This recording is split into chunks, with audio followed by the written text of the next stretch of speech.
Girl, I'm tired of playing. Listening to some Jerry Butler.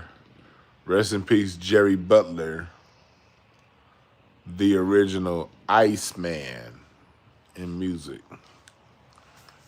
Come on in here. Never gonna give you up.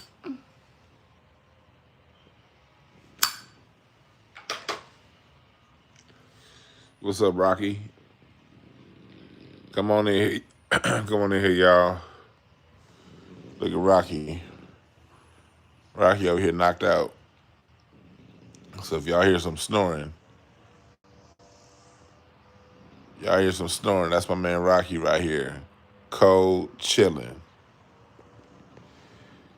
Just got back from a walk, and it's hot out here. This nigga done took a shit and said, I'm going to sleep. Nigga sleeping like he pay bills. What up, KP? What's up, Lou Starworth? And Rocky over here. What's up, Kendall? Rocky over here. Knock the fuck out like he pay bills. What's up, Funky Town, Jay Jefferson?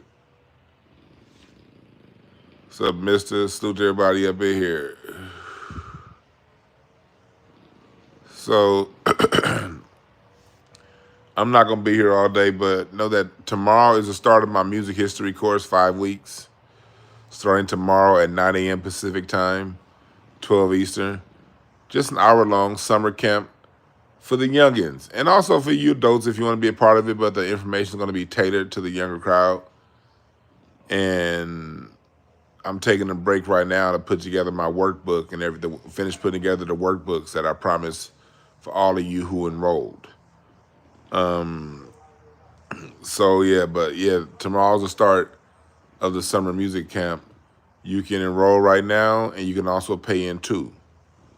You can pay one, or you can split it up in two payments, 75 and 75. You enroll. The link is at the top of the description bar. All right. So now let's break this in. What's up, Ty Ingram? Let's break this down. So Drake has a new song that he dropped last night. And I just heard it about 20 minutes ago. And I was like, oh, hell no, we got to talk about this bullshit ass song. And I saw the video part of the video that he put up last night. Hold on one second. Let me see if what I'm trying to do is I'm trying to see if I can play this song. I'm going to see if I can play it without getting the strike. It's not me do both. But he has a new song called What Did I Miss? And so what he did was, in the song he's talking about, basically, he's sounding like a little bitch, you know? How did I get betrayed? Oh, DeRozan, he doesn't mention names, but we know he's talking about DeMar DeRozan when he said, I saw you at the pop-out dancing. He's talking about LeBron James when he's talking, you know, this allegedly, he didn't say the names, but this is what people are assuming, and me included, when there's a line in the song. He's talking about you was all in my crib looking at hoes, and you know, you've always felt like this, and he's all in his feelings about LeBron James basically being around Kendrick. You know, he's feeling betrayed, still taking subliminal shots at Kendrick, and not letting it go. So you got that dynamic of it. And then you got the other dynamic of this video that he did a weird video. I didn't watch all the video. I just watched parts of it. I first got notified watching Chig Smooth channel. Go watch Chig Smooth. That's how I got notified of the video. So I went and kind of skimmed through the video. I didn't watch it all. But it's basically a very weird video of him going through the streets of Toronto looking for love. It's a very weird video. Like, it's a very weird video.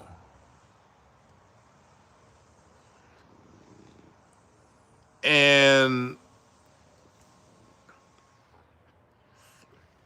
he's saying, you know, the people are, for the most part, showing him love as it always is.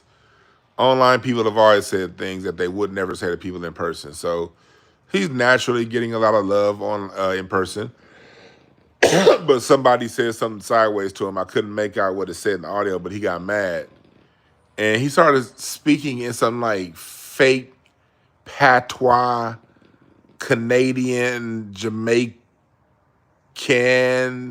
but sounded more like an Asian Jamaican than a black Jamaican. It was weird. And right before I went live, what's up, Set in the West? What's up, Wolfgang? But right before I went live, uh, Kendall, I talked to Kendall because Kendall lives in Toronto. Y'all know my mod Kendall. And Kendall was like, no, it's like that's how people in Toronto talk when they get tough. It's this weird Canadian, fake Jamaican. I was like, so that's a real thing? She said, yeah, that's how Toronto folks talk when they want to sound tough. They get some fake Jamaican accent. And it was bad. It was bad. It was bad. It was bad. Go watch Chicks Move Channel to talk about it.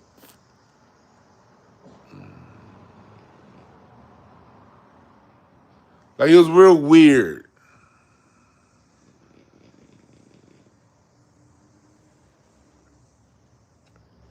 It was real weird. So, yeah, Kenny, yeah, the streets. Not the people. The streets is the people. The street, like, but I'm saying, y'all, the street slang is corny as hell.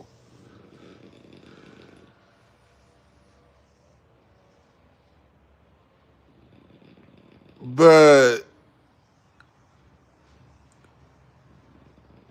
here's why I'm bringing that up and why, like, see, people always talk about music being in a weird place, but they don't want to talk about the artists that they support that put it in a weird place. Music can only be in a weird place if the artists that are on top are in a weird place. Music is going to be wherever the trending artists, the artists that we support the most, music is going to all, as far as mainstream music goes, because there are always different forms of music. And the best music has never been mainstream. And that goes back to swing. The best music has never been mainstream. But but still, there was always a time where mainstream music at least put out a quality product. You didn't have to like the product, but it was still like a certain level of quality. The people could sing at least a certain level, especially when it comes to our music. Black mainstream. Black mainstream up until the late 90s was for the most part pretty on point. But music is in a weird place because it's weirdos at the top.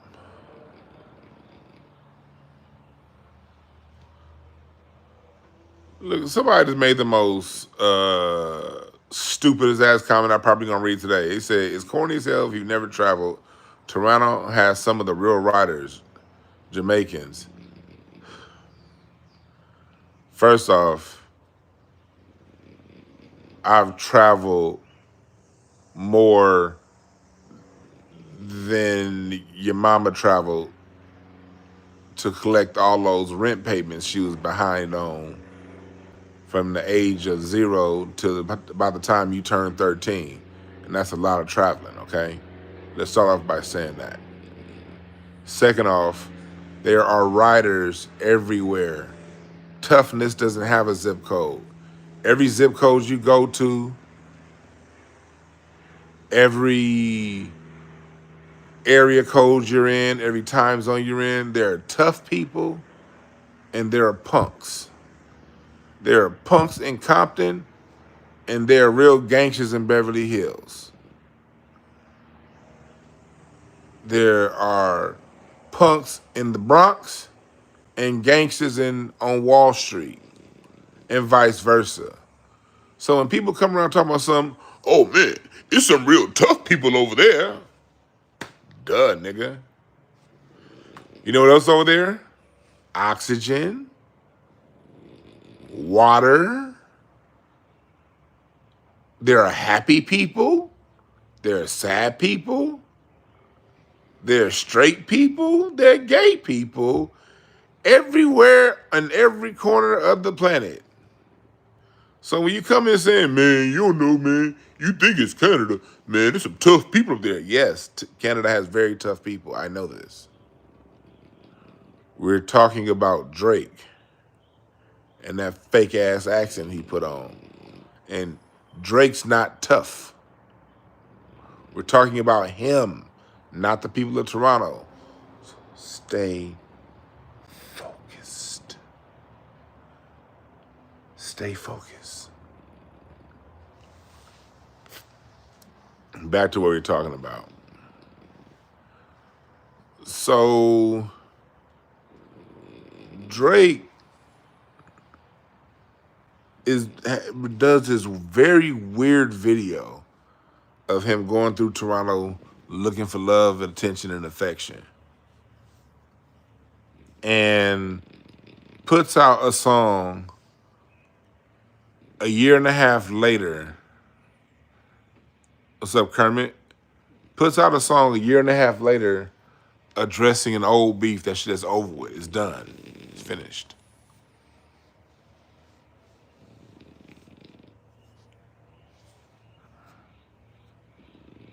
And I'm bringing this up because now that the beef is over with, now that supposedly everyone's moved on, you're starting to see people in the industry really come out and take sides, you know? And I want you to really, like I've only covered the beef this whole time, last year through now. I covered it. Y'all know how I do with this channel. Everything is a anthropological study here on this channel. We use the current state of affairs to assess the temperament of society. That's what this channel does. That's what I specialize here in this channel. And I said to watch out for who takes sides because it's deeper than the music. There are personality types.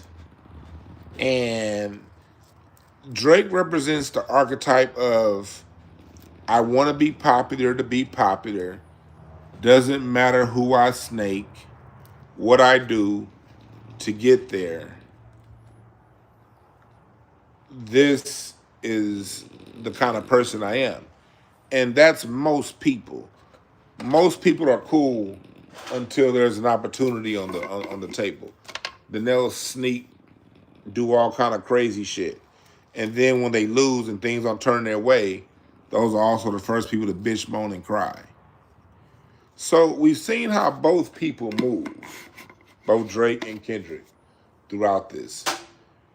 When Drake filed that lawsuit, anybody who was on the fence, who really just loved his music, even most of those people just jumped off ship like, yo, man, I still like your music, dude, but this is a little bit too far.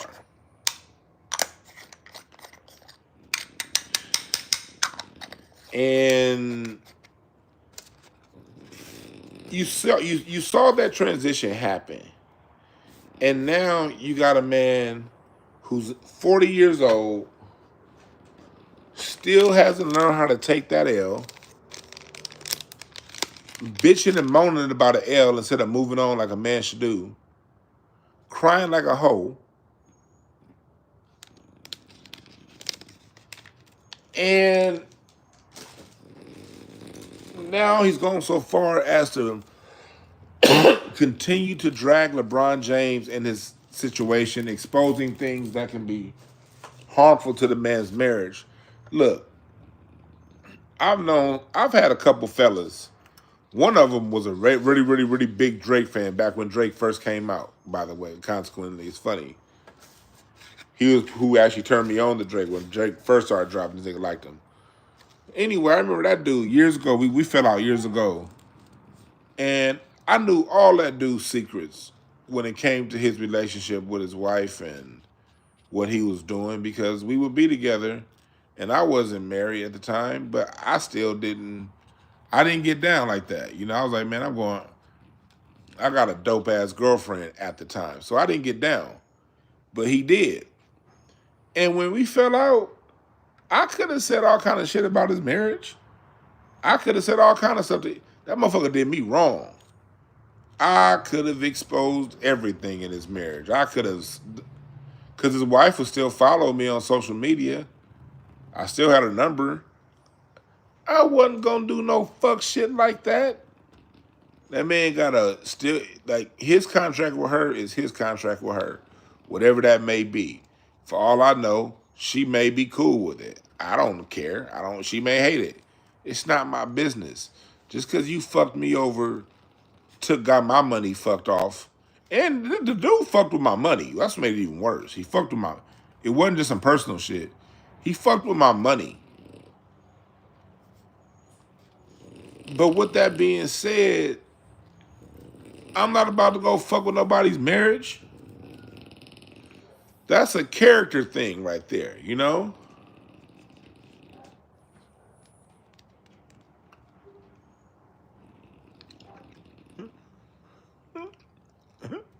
Biz Martin said, was a dude light-skinned? Yeah. It's all these light-skinned niggas. But I could have said all kind of shit about this dude to his wife. As a matter of fact, from what I hear, they're not doing too well right now anyway. And I could easily go. And I would never in a trillion years do that to anybody in their relationship. Because there's certain lines as a man you don't cross. You should never cross. And that's one of them. You don't get involved in the next man's marriage.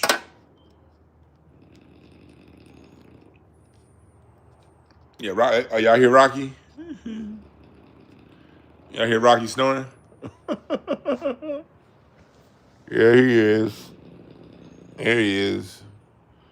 Knocked the fuck out.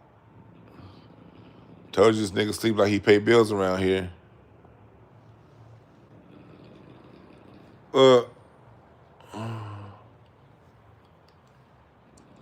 He said, mind your own, live long. That's right, Ty Love. This nigga said, get a doggy CPAP machine.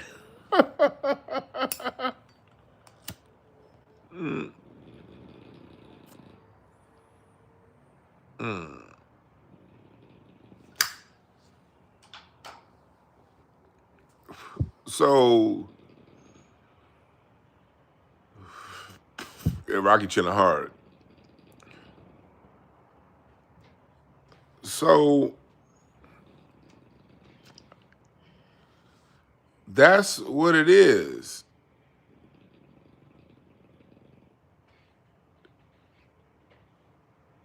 That's so you see the type as when you go beyond the music, because I've seen a lot of people who are for real Drake music fans really back off, kind of like, now I see the way you moving. That's a thing. But look in the industry, you see where a lot of, look at 50, look at the people who, no matter what weird behavior he does, they support 50 Cent. And look at how 50 moving. 50 is the same dude that said that he would try to get in the way of Donald Trump pardoning Diddy. You see the common way niggas move.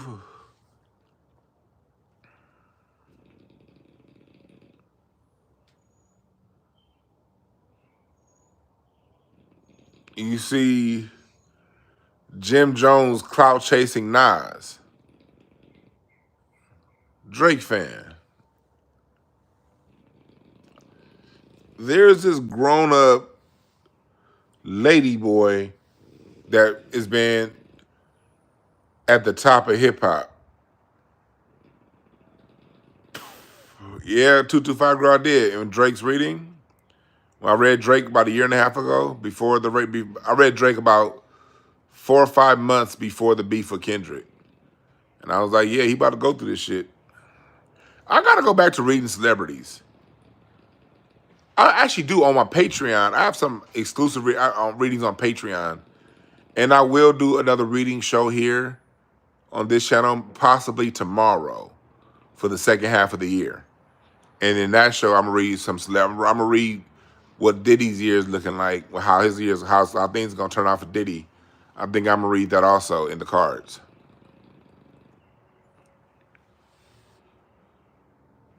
So this nigga said Rocky is Drake's light skinned cousin. Nah, don't put that on my dog, homie. Leave Rocky out of that. Rocky a real nigga. Ain't that right, Rocky? Look, that shit woke Rocky up. Rocky was like, what? Rocky was like, yeah, no, I ain't having none of that shit. Okay, he back to sleep. He back to sleep.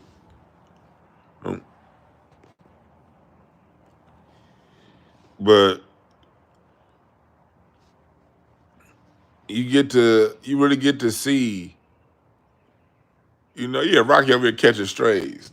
All he trying to do is see, and when he wake up, he gonna be scratching his nuts.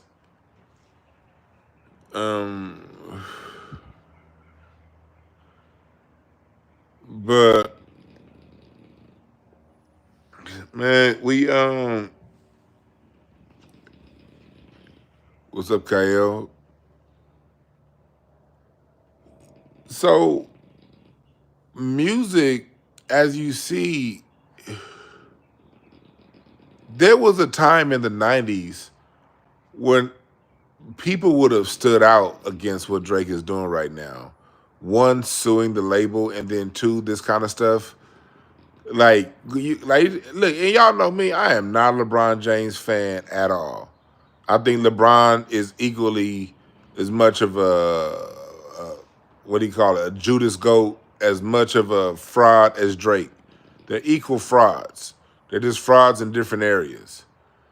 But with that being said, man, you don't go personal nobody's family and all that kind of talk. You don't, like, you'll never hear me say I wish LeBron James was injured or say something about his son. I can call his son sorry now because he's on my fucking Lakers. But before he became a professional, I never mentioned Bronny one time. I only mentioned him when he got on my Lakers. That's when it became, okay, now he's no longer your son and he's now a Laker. And that nigga sucks. Probably the worst Laker that we've had since Mike Penberthy. You got to be a real Laker fan to remember Mike Penberthy. But if you remember Mike Penberthy, he was far more valuable than Bronny James. But anyway,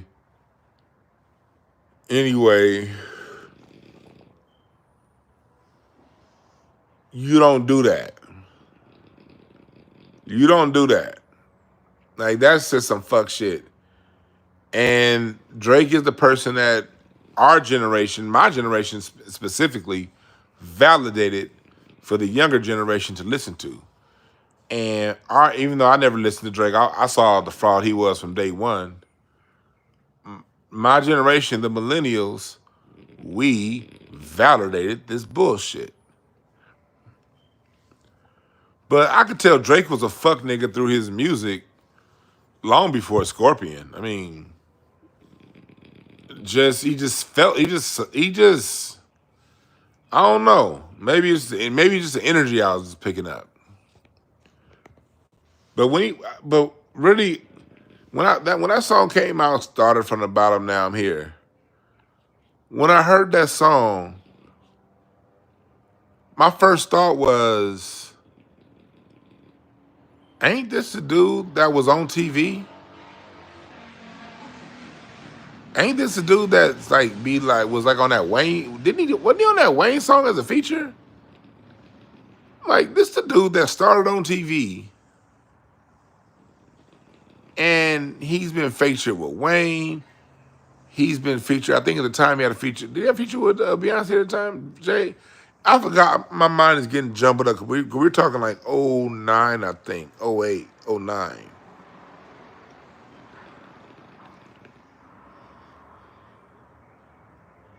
And so when I heard that, I was like, what kind of fraudulent shit am I listening to? And I have certain things, my antennas go off when I hear certain things. I was like, first off, why does he sound like Fonte? Because I love Little Brother. I'm waiting for the next Little Brother project to drop at the time. I'm like, why does he sound like Fonte? And I was like, that kind of sounds Soldier Boy-ish. Why would somebody want to? Cause I thought Soldier Boy was whack. I was like, why would somebody want to imitate Soldier Boy? Who's this nigga? And he ended up, no matter what you listen to, you were going to have to hear a Drake feature.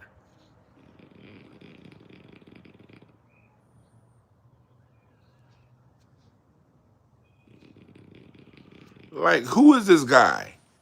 He has a song talking about starting from the bottom, but he's a TV dude. He's already has a built-in fan base, and he gets on every popular R&B and rapper's song.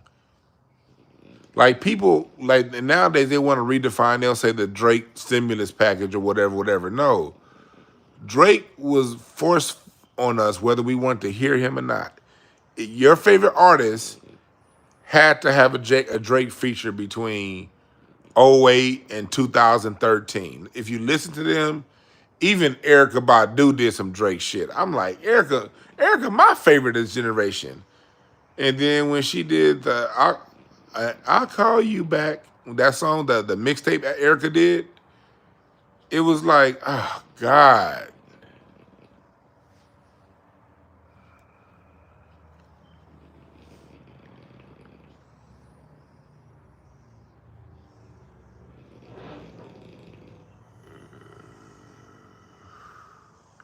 Yes, Paul Lance, Soldier Boy did bring a lot of things to the table.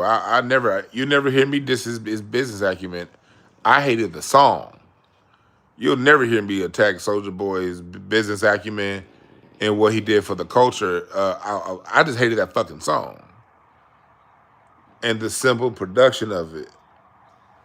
I remember my first time hearing that Soldier Boy song, I was at a party in Hollywood. It was a place in Hollywood back like in '05, '06. Right when that Soldier Boy song come out, like '06, '05, '06.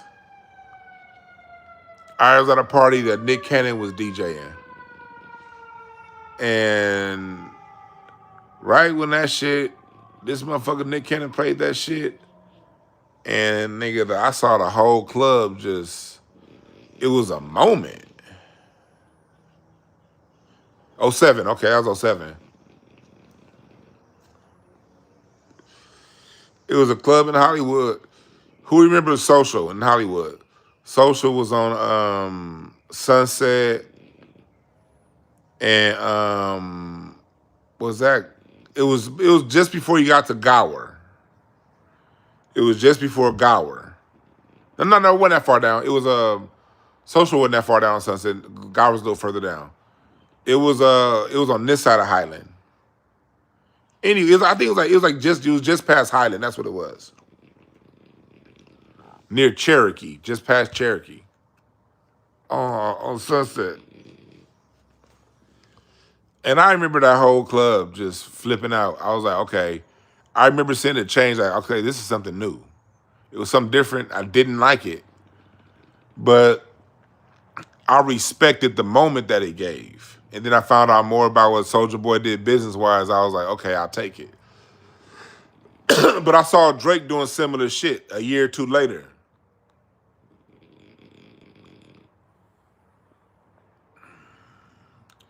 Yeah, people jumping.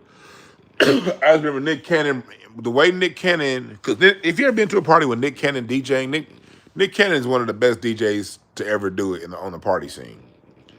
I'm not the biggest fan of everything else he does, but when Nick Cannon DJs a party, nigga, I've been going to parties that Nick Cannon DJ for a long time. I don't know, I haven't seen Nick Cannon DJ recently, but my party years, I would go to at least 4 or 5 parties a year where either I would see him somewhere in a different city, be at that party that night, or here in Hollywood.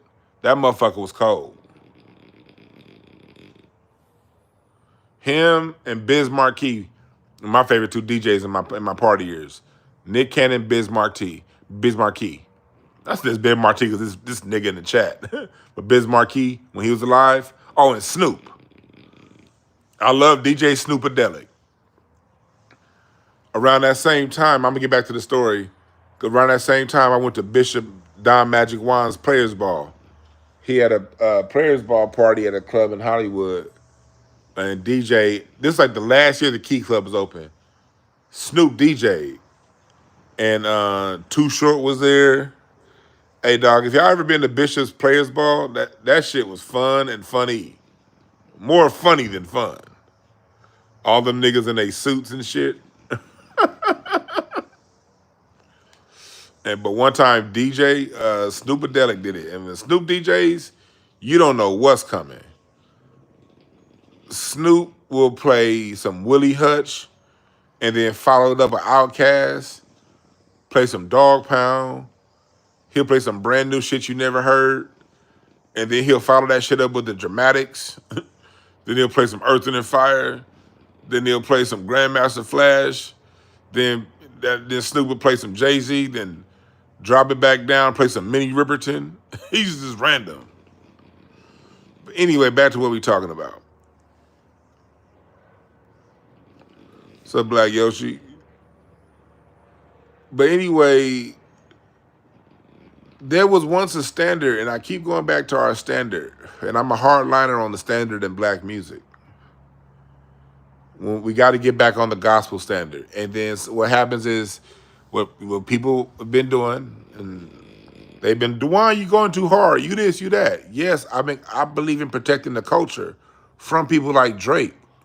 Now you got Drake in the culture.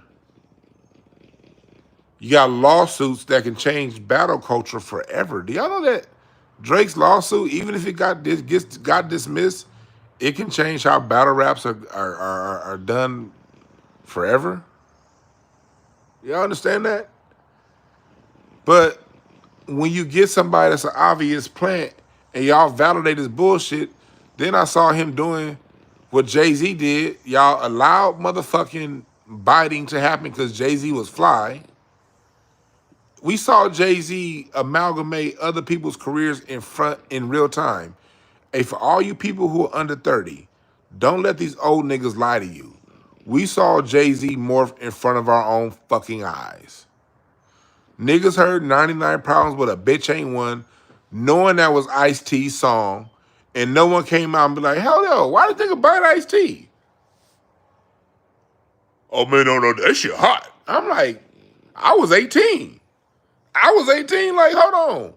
That's an Ice-T song.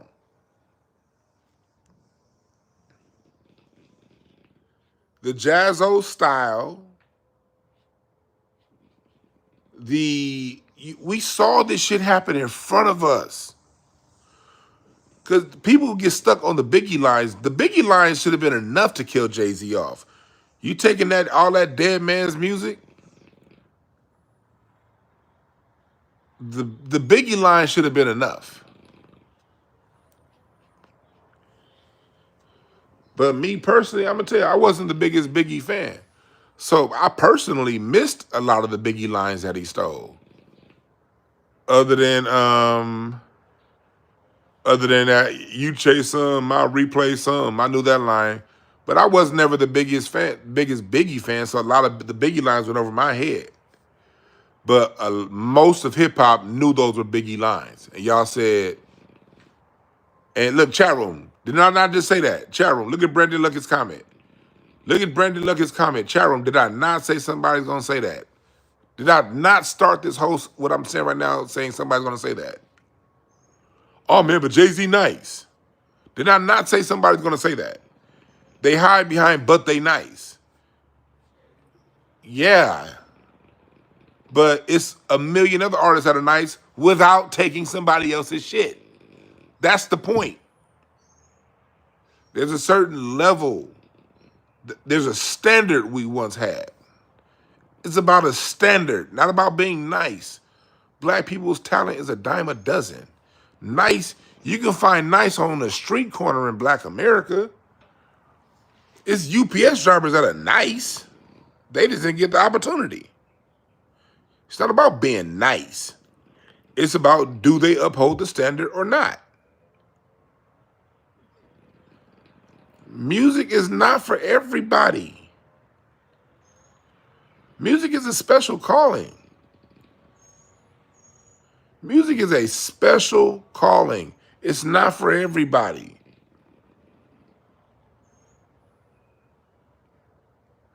Jay-Z changed it. No, a lot of rappers do not do what Jay-Z's doing. Well, they do now because Jay-Z made it acceptable. Again, lowered the standard. Before Jay-Z, there was a no biting rule. You didn't bite. You did not bite. That's a fact. As I said, for you people under 30, don't let y'all under 35, don't let niggas with great chin hairs lie to y'all. That shit was not cool in 91. That shit was not cool in 95. That shit was not cool anytime Tupac Shakur was alive. You hit the like button, y'all. It wasn't cool in rap. It wasn't cool in R&B. It wasn't cool in rock. It wasn't cool in any form that we did.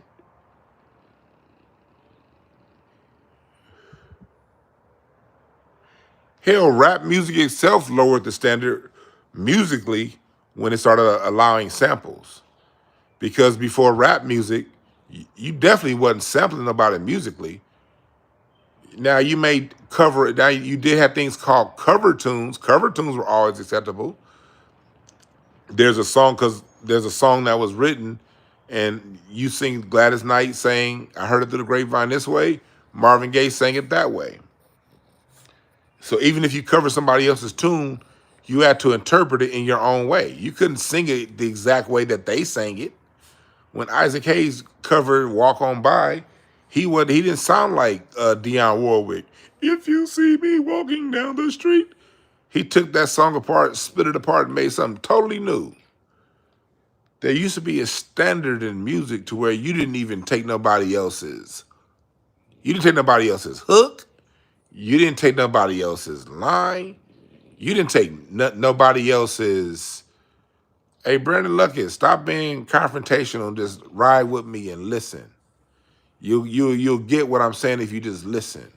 You're trying to box me into a one yes or no answer, and I'm not going to allow you to. So drink some water, hit a blunt, my brother, pull up a beer if you need to, and just listen. Calm down. So back to what we're talking about.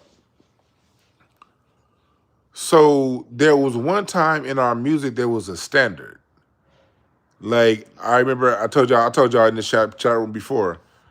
I asked my father-in-law, I said, when you were at Motown all those years, did you guys ever sample? I said, or anywhere industry-wide, did you like hear a 4-bar loop from another song and you take that 4-bar loop and put it in your song? He was like, no. You said, no. That was generally frowned upon in music. You couldn't take what somebody else played. Now you can take what somebody else played and reimagine it and play it your way. He said, and we did that all the time. You'll hear, he said he loves stuff that Barrett Strong put, like words, stuff that he put together, or stuff that Norman Whitfield put together musically. And it would inspire him to take the bones of that and rearrange them and make his own version of that. He talked all the time about that. George Clinton talked all the time about Smokey Robinson's lyricism, going real deep. Like if you listen to a George Clinton interview, he talks about how much Smokey Robinson's lyricism meant to him and how he was just trying to be Smokey. But he never took a Smokey Robinson line, not one. He said, man, he would write something and be like, let me put a Smokey Robinson twist to it. We all are inspired by somebody else, by what the next person does. But it's our job to take that as artists and change that into our own way of expression. Nigga Scotty Jenkins, sit down, nigga.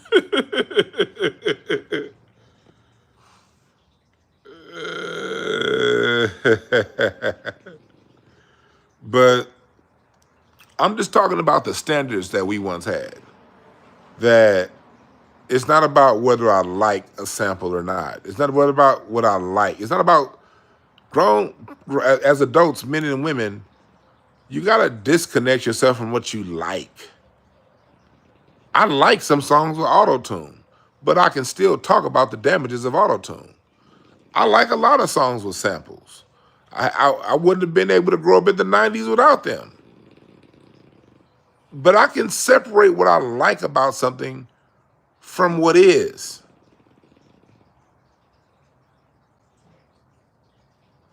You got to be mature enough to be able to separate your feelings from a conversation.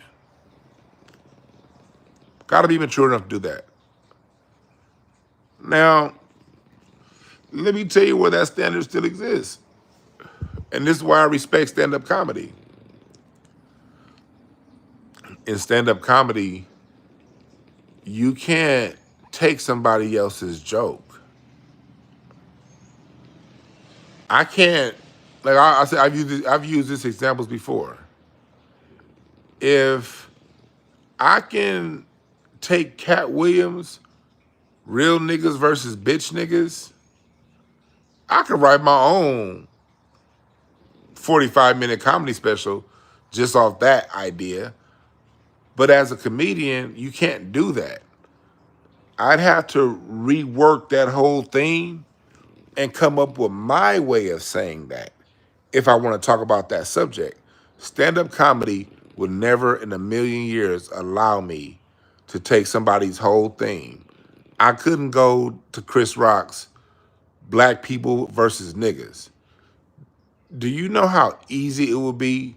I would never have to repeat not one Chris Rock punchline because I can do my own punchlines off that. If I could take Chris Rock's black people versus niggas, I can do my own 45-minute set. That's gonna be funny as hell without repeating one of his punchlines.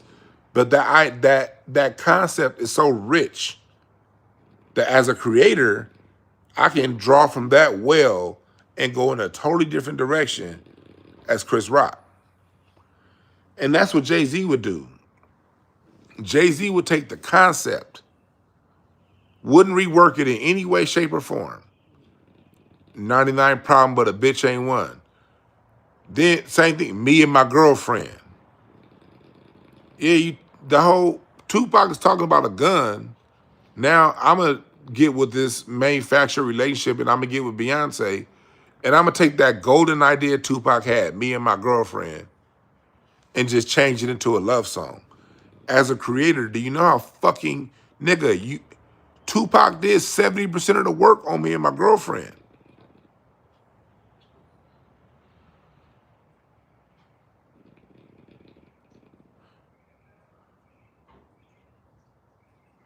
I can't take that and rework.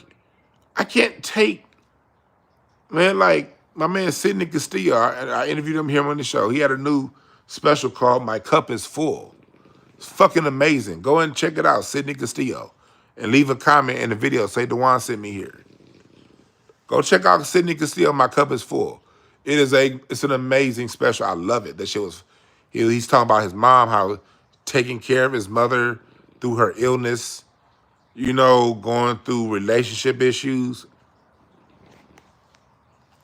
It's a genius stand-up special. Now, when I was listening, I was like, man, I could create my own. If I was like on some Jay-Z shit, I could take Sydney's My Cup is Full, but then relate that to my experience working with children. It's like his would be working with his mom. Mine would be my experience working with them children. His would be relationship drama that he had from his perspective. Mine would be relationship drama that I have from my perspective. You see how I can take that concept and just now integrate DeJuan into it and have a whole different thing? As a creator, the hardest part is creating that hook, that Okay, because as creators, when we do music, whether we're writing a song or a joke, you have to stay interested in that joke long enough for me to finish it. So the hard part is creating that hook, that thing that's going to keep you interested in the rest of the story. And what Jay-Z would do, he would take the hard part, the thing that keeps you interested in the story, and then he wouldn't change it up in any way, shape, or form, and then trace his own lines around that. That's how Jay-Z came up. But it takes a true creative person to understand that. I know how Jay-Z think because I'm a creative. But most people in creative areas aren't creative. A lot of times the creative people are very sensitive and they kind of get pushed off to the side. They're the ones that get on drugs oftentimes because they're very sensitive. They're the ones who get pushed to the side and somebody else get put in front of them. This creative person is the one that they're getting sucked. They're sucking the blood.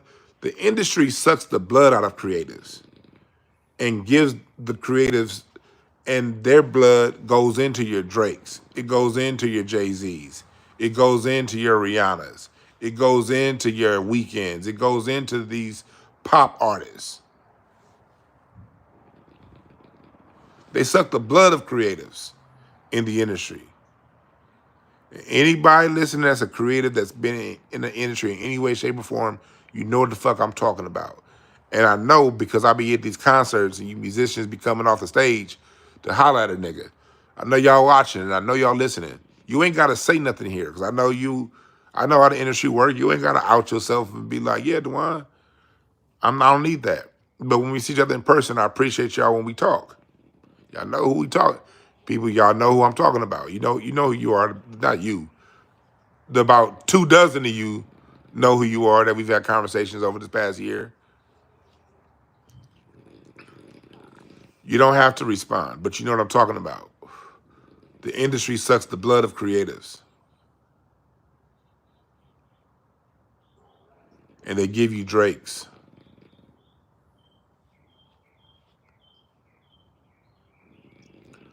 Same thing when it comes to sampling. It's an act of God to create a music lick that tickles the ear to keep you interested in listening. So hip hop, and by extension house music and rhythm and blues from the 90s on, because you cannot exclude 90s R&B. That song by was it Total? I can't wait for the day that we. I love that song, but that's The Big Payback by James Brown. To create a musical eargasm is an act of God. That groove that keeps you interested to listen. What music did starting with hip hop and house music on through rhythm and blues of the 90s and moving forward, it took those magical moments of songs and the producers were no longer required to create the magic. Before hip hop, you had to create the magic. You couldn't say, "Oh man, that you heard that part of that count." It's certain parts in Count Basie's "Fly Me to the Moon." When you get to the bridge, then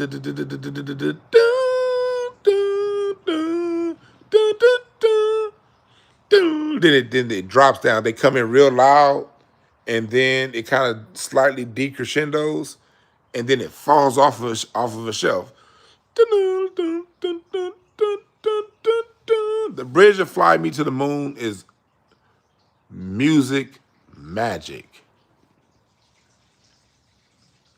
But guess what?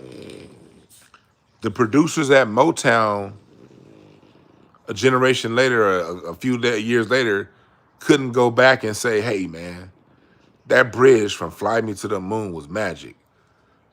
You know, that bridge will work well with this song by Marvin Gaye. Let's take the Fly Me to the Moon Bridge and put it with this new Marvin Gaye song. Do y'all hear where I'm coming from? Yeah, like Sir Duke.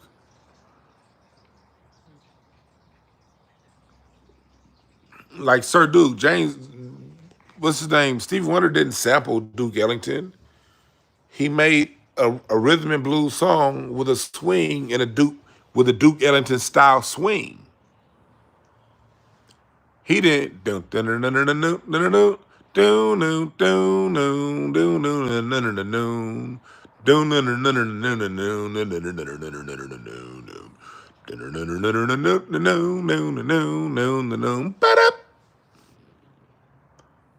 He didn't take a Duke Ellington horn riff. Stevie created new magic. So now I still get to respect Duke Ellington and listen to Duke's music because I love Duke Ellington. And Stevie Wonder gave me some new magic.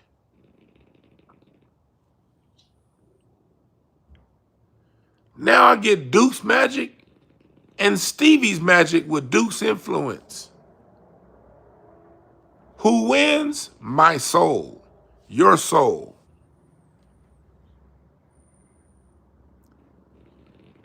Going back to the question that I was asked earlier, you don't like sampling? It's not about liking and disliking sampling. It's about me getting cheated out of new magical moments. That's what the fuck it's about.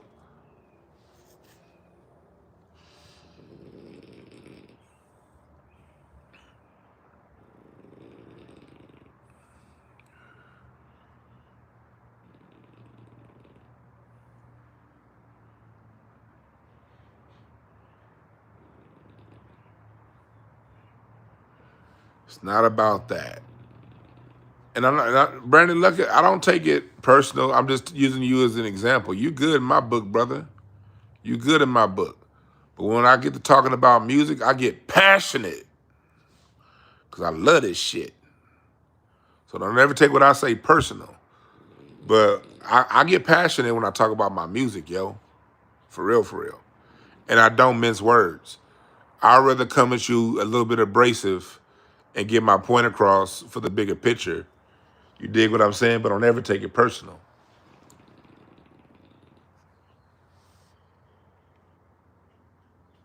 Please don't take it personal. And that's to Brandon Luckett, and that's to anybody else that's listening. But sometimes I'll read a comment, and that comment triggers a thought, and I answer it with passion. That's what it is.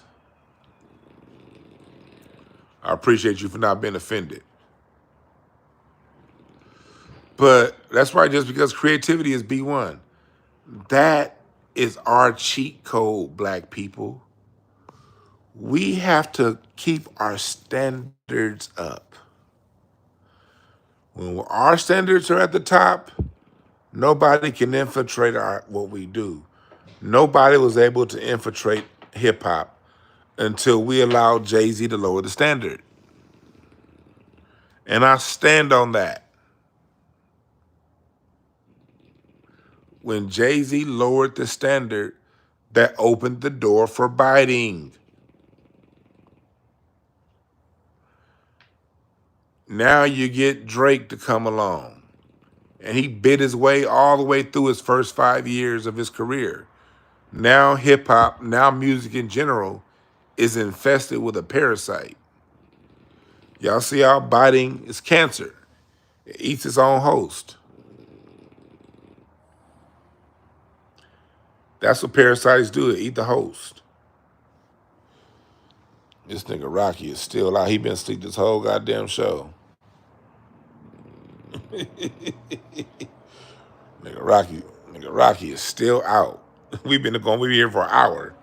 This nigga been knocked out the whole time. Hell, he was asleep for about 30 minutes before I came on to y'all. But, and tethers are, yeah, of course tethers are gonna bite. But their biting can now turn into them being the #1 artist because we allowed it. Listen to WizKid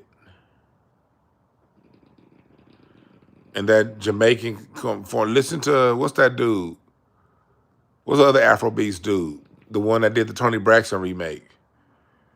Now they just bite their way. It's just biting all the way around. And these Afrobeats artists are going worldwide off biting. Burna Boy, yeah. What's up, Big Pontiac? Burna Boy. And next up is AI. Because AI is about to take all these biters out. Tim's, yes. They're biting. But they wouldn't have been able to have careers without biting had we not accepted Jay-Z's biting. Had we rejected Jay-Z back in 98 and be like, nah, nigga, come with your own shit. That's what I did personally. I was in high school saying, this nigga's not original, fuck him.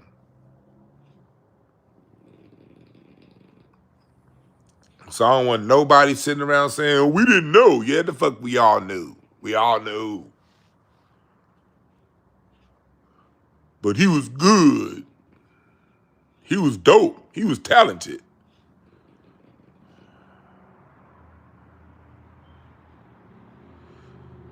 Black America always had a standard, the people we listen to, they were above talent. Ike Turner was above talented. Bo Diddley was above talented. Muddy Waters was above talented. Duke Ellington. These were exceptionals. Leon Haywood was exceptional. Smokey Robinson was exceptional with his pen. George Clinton was exceptional with his production. Norman Whitfield was exceptional with his production. James Brown was exceptional. You can hear James Brown. You can hear Little Richard's influence in early James Brown. But he didn't stay there. And he didn't imitate Little Richard. He deserved the influence. But he moved on. You heard Muddy Waters, if you understand guitar, you hear Muddy Waters and Howlin' Wolf influence all through Prince. Prince is straight up Muddy. Same thing with Jimi Hendrix, straight up Muddy Waters. But they moved on. They innovated, they pushed it forward. They didn't rely on, and they didn't play exact Muddy Waters riffs. They just played, okay, yeah, that sounds like something Muddy would do on guitar. Everybody has a muse.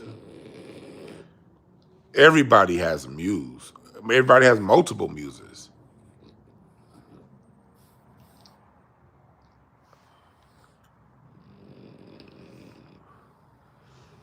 But you can't be a Kanye and still sampling your muse and then say, I'm the greatest.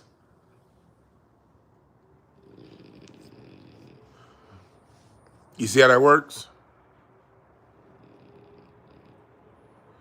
Yeah, Jimmy had a lot of T-Bone Walker. Hell, Chuck Berry had a lot of T-Bone Walker.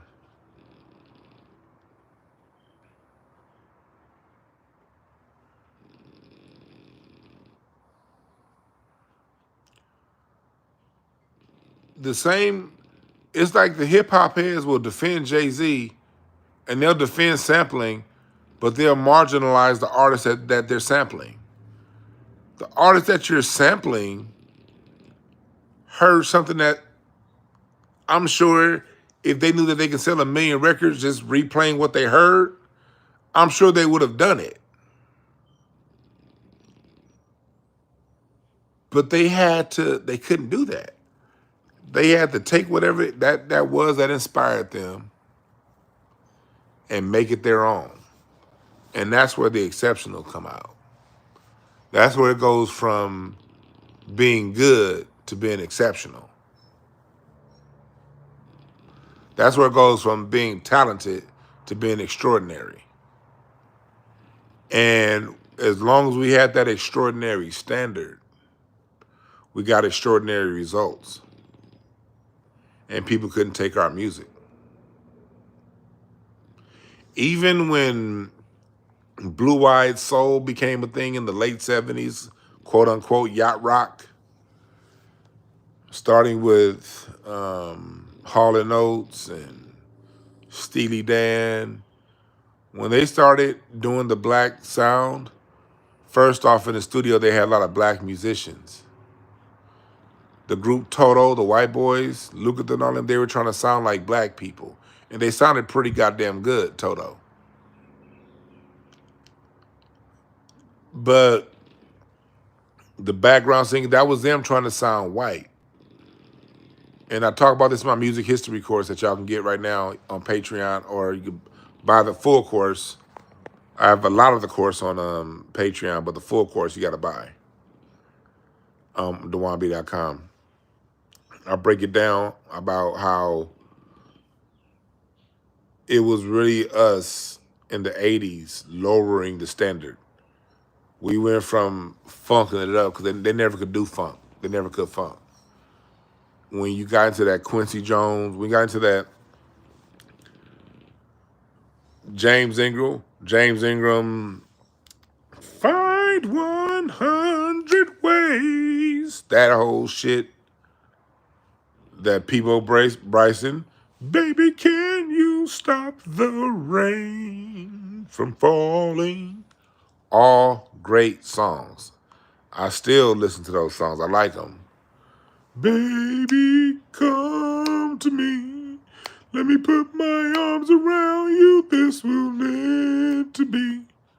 What that did was when we softened our R&B style, that allowed white people to really take it over, and it really blanded out R&B. And as the 80s went along, R&B became less and less interesting. And then when the 90s came around, R&B went to sampling like the hip-hop guys.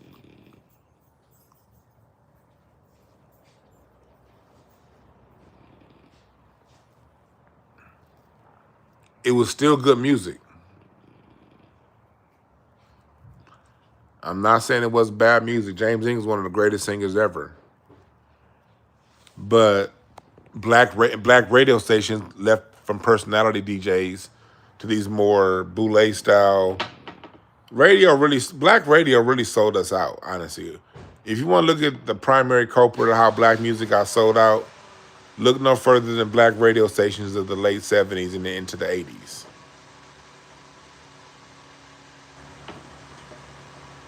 They were promised white dollars that never came in ads. And when McDonald's or whatever those places did advertise with black folks, the black stations got a tenth of what they paid the white stations for the same ads. So black radio stations started to capitulate, and black radio stations started playing Steely Dan. Black radio stations started playing Michael McDonald. Black radio stations, so black artists got booted to the side because black-owned radio stations were trying to reach across the aisle and extend the hand to white radio. While at the same time, in order for a black artist to get played on white radio, he had to first get to number one on black radio, and then he may get to get played once every 5 or 6 hours on white radio. A white person just had to create a song that sounded somewhat black, and he go right to number one on black radio. And a lot of your black DJs got kicked out. We used to have black DJs like Jocko Henderson and Frankie Crocker that used to rap. And they had a good ear for the music. And they made good choices. Yeah, they took some payola, but they still knew what the people wanted. Then we went to more of a mainstream, let's be proper black people. The 80s, it wasn't just the Cosby Show. The 80s was a time that black people tried to turn proper. And by turning proper meant whiten up what we do. And we whitened up R&B, and that's what created the vacuum for rap and hip hop to open up.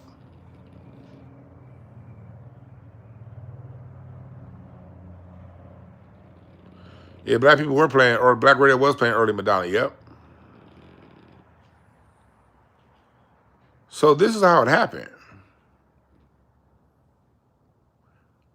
Yeah, same thing in sports. And these are the culprits on how it happened. So you gotta understand this whole Drake thing, this shit that we're looking at, him talking about another man's marriage, him bitching and moaning about still losing the battle a year later and in a lawsuit that can change the way music is recorded forever. Major implications on what can be done in music and what can't be done.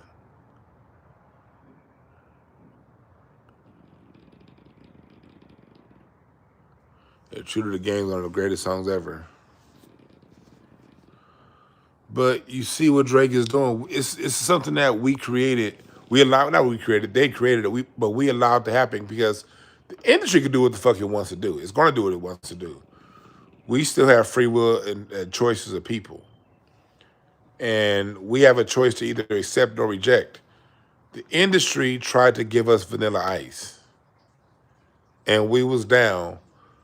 But the minute we saw Arsenio and he was exposed about who he really was, Vanilla Ice, Vanilla Ice didn't even make it through a full fucking summer.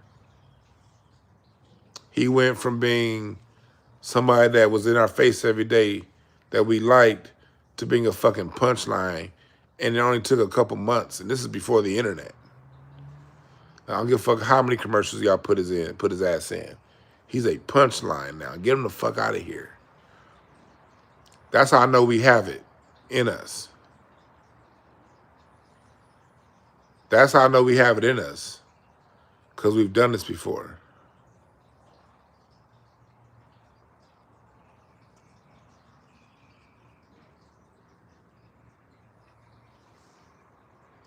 Black America in the late 70s never fully embraced the Barcades. They loved the Barcades, but at the time, the Barcades were seen as a band that chased the trend.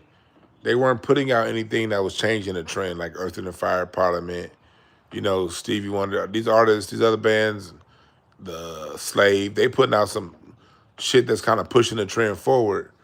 The Barcades would always put out a song that sounded like the last hit that just came out. So a lot of people, if you talk to people from the 70s, and y'all in here who know people from the 70s, they'll tell you. They mean people bobbed their head to the Barcades music, but the Barcades didn't get the level of respect of an Earth and Fire and the other rest of those bands that was pushing the sound forward. So although the Barcades didn't sample anybody, their stuff was too close to other people's shit for them to ever fully get respect. Martin Wilford, that wasn't the point. They can play, though. Every band can play. It's bands you never heard of that can play. The group Mandrill they could play, but they never popped out. Now, even Freak Show. Freak Show was No Parking on the Dance Floor by Midnight Star.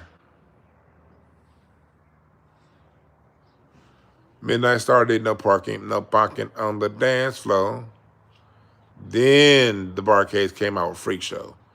The Barcades were, again, proving my point, the Barcades were always after.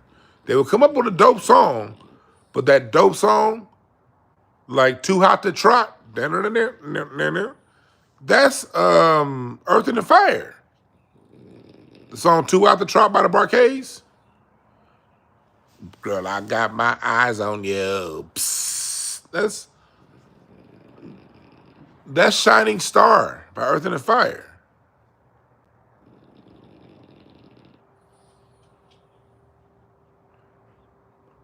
And people who knew, you can see that. And people didn't dislike the Barcades. The Barcades were still good.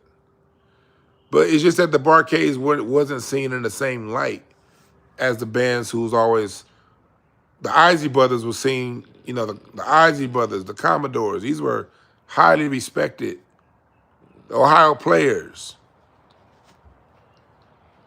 Highly, highly, highly respected, because when they came out with something, it didn't sound like what somebody else did.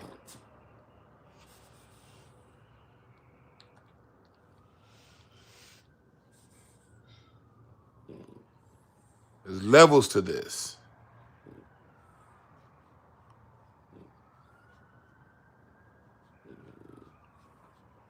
And when we had that level, no one could infiltrate our music.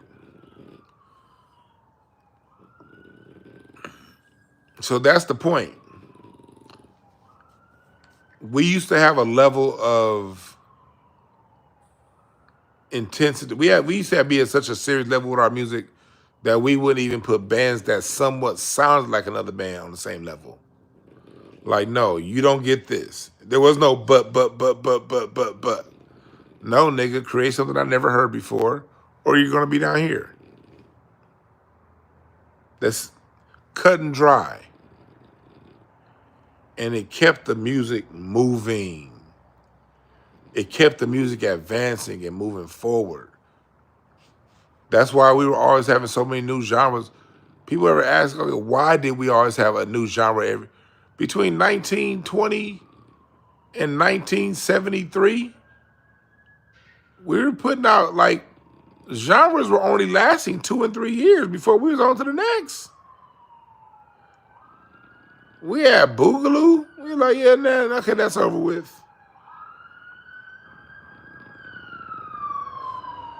Standards. This nigga Rocky is still out.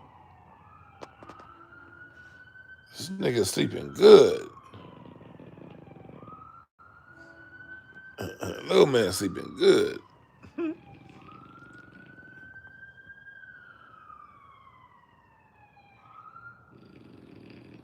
It's not about but I like that song. Fine, like the song. Ain't nobody telling y'all not to like nothing. I still like the Barcades. I love the song Anticipations by the Barcades.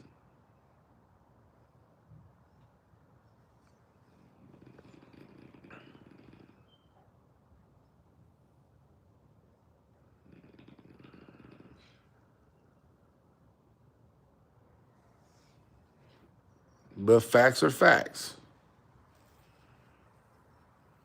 We allowed that standard to get away from us. We stopped policing each other. And we started allowing, but they sound good, to be the excuse.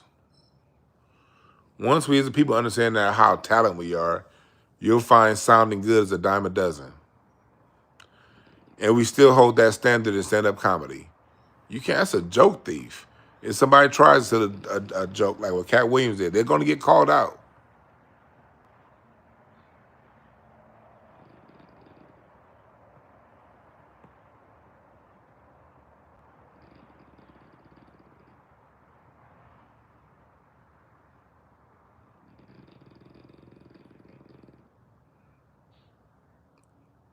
Martin Wilford, we're not talking about what you believe, okay? We're talking turkey.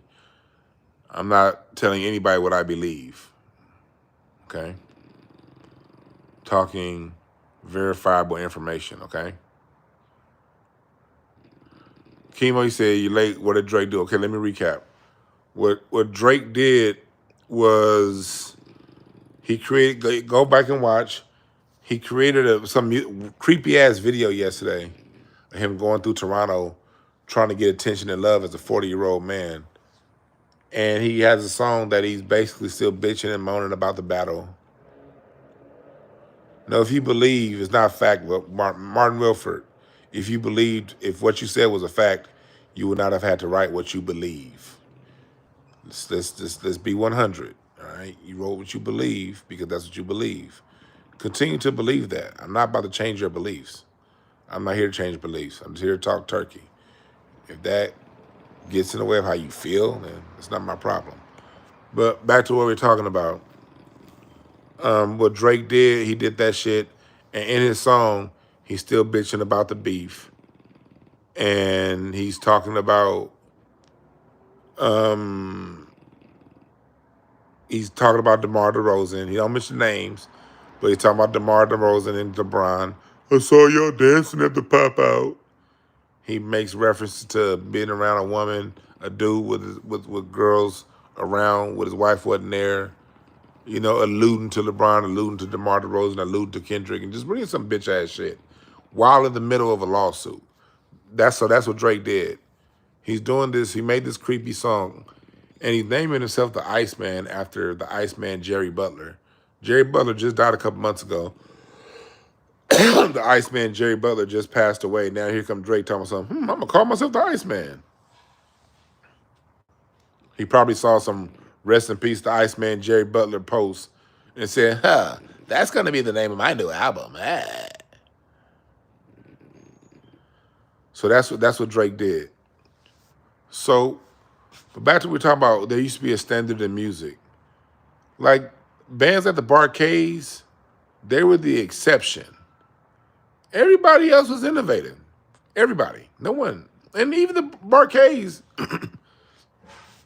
in their in their sounding like other bands, they still didn't sample what other bands did. They still made it their own in some kind of a way, you know?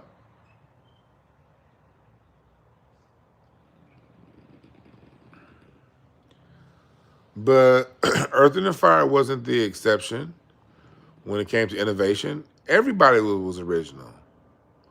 I'm only able to name a couple bands, a couple artists that was sounding like somebody else. But back then, if you wanted to cut through and get played on the radio and be seen, you had to have your own voice. You couldn't come in sounding like the OJs. Hell, the Dramatics suffered from not separating themselves enough from the Temptations. I love the Dramatics. But at the time, the Dramatics were always called like the Little Temps.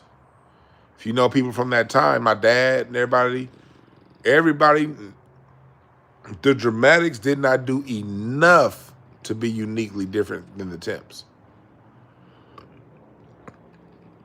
They weren't calling the Whispers or the Manhattans or the Spinners the Little Temps. Those groups did enough to separate themselves from the Temps. The Dramatics didn't. And so the Dramatics, and me personally, I listen to the Dramatics more than I listen to the Temptation.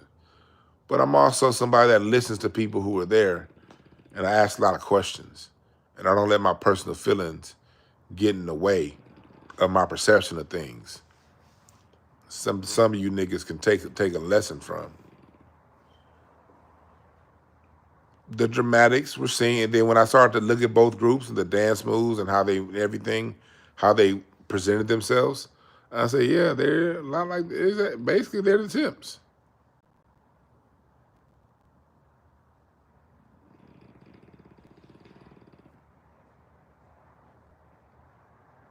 And I can say that being somebody who's more of a Dramatics fan than a Temps fan. And I love the Temps. There used to be a standard. It was across the board.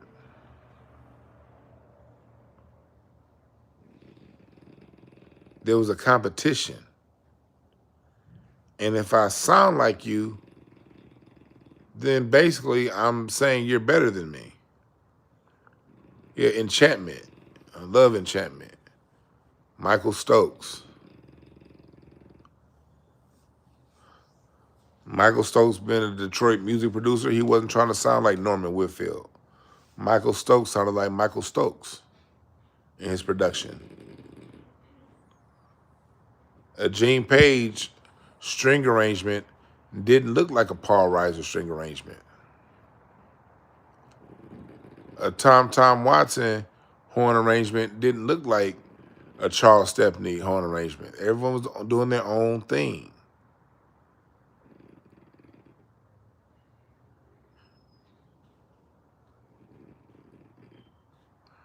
I already mentioned the Isley Brothers, Martin Wilford, but you were too busy crying in the chat, talking in all caps, to listen.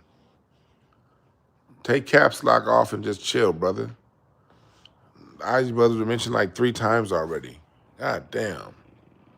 You don't need the caps. Just post up, brother. Post up. Relax yourself. Get some ice water. Cool off. So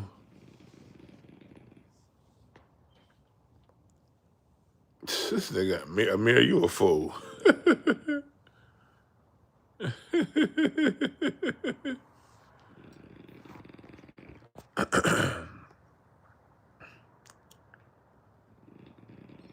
And so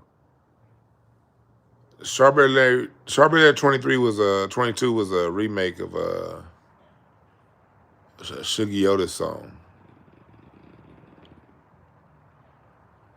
But when that was our standard, it wasn't just R&B. You go back then, the Basie band and the Duke Ellington band were completely different. Dizzy Gillespie never tried to take Louis Armstrong and never sampled Louis Armstrong. Miles Davis didn't sample Dizzy Gillespie. Herbie Hancock didn't sample Art Tatum. John Coltrane didn't sample Bird. You literally that shit just didn't happen up until Rapper's Delight. It just didn't happen. Yeah, Monk was Monk. And you heard Art Tatum's influence in Monk, and you heard Art Tatum's influence in Oscar Peterson, but they aren't doing the same thing.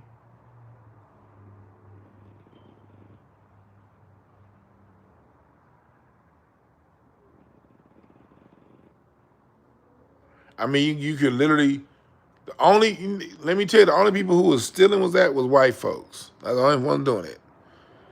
When they did country music, when white folks did country music, they was going down to the South and copywriting black music, and A.P. Carter, the Carter family, memorizing the hooks and the melodies and going on radio and basically hearing what they heard a black person do and then go ahead and sing it. Black people didn't do that. We lowered our standards. And you can keep the standards low. Look, at the end of the day, you can listen to what the fuck you want to listen to. I don't give a shit. I'm just saying you can't on one hand cry about them taking our shit, but you gave them the keys on how to take it. We created a car and then we stripped the car down. We got this high-powered engine that only a professional can drive. A NASCAR that only somebody who's a professional can even knows how to fucking turn on. And we stripped down that NASCAR that we built, and we built a Toyota Camry. And not only did we strip it down to a Toyota Camry, no disrespect to a Toyota Camry, we hand them the keys to the Toyota Camry.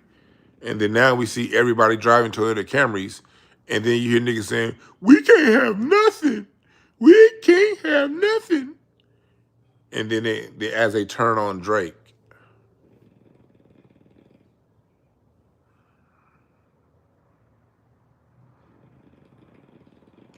Yep, Magic T. If you let them in, that's what Sinners is all about. If you let them in.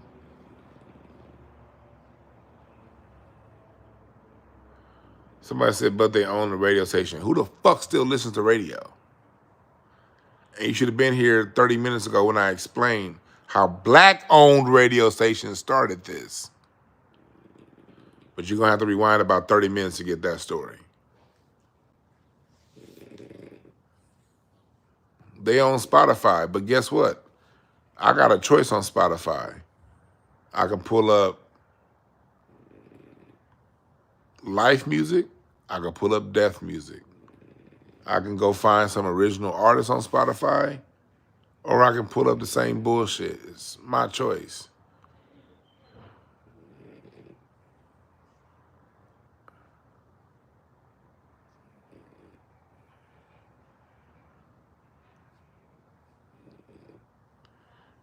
And the standard went from inspiration as a motivation to creation, to inspiration to just do what you did. And that opened the door to a lot of mediocre talent.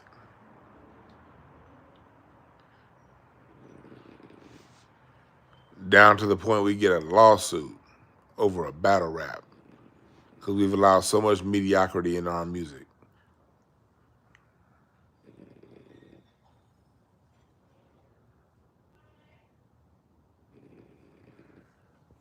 I'm about to get up out of here, y'all. I got shit to do.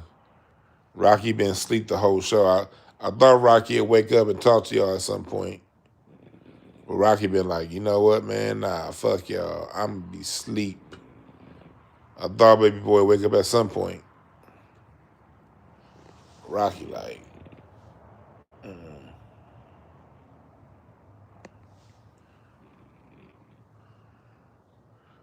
Hey, Rocky, you about to go upstairs. I'm about to wake this little nigga up. All right?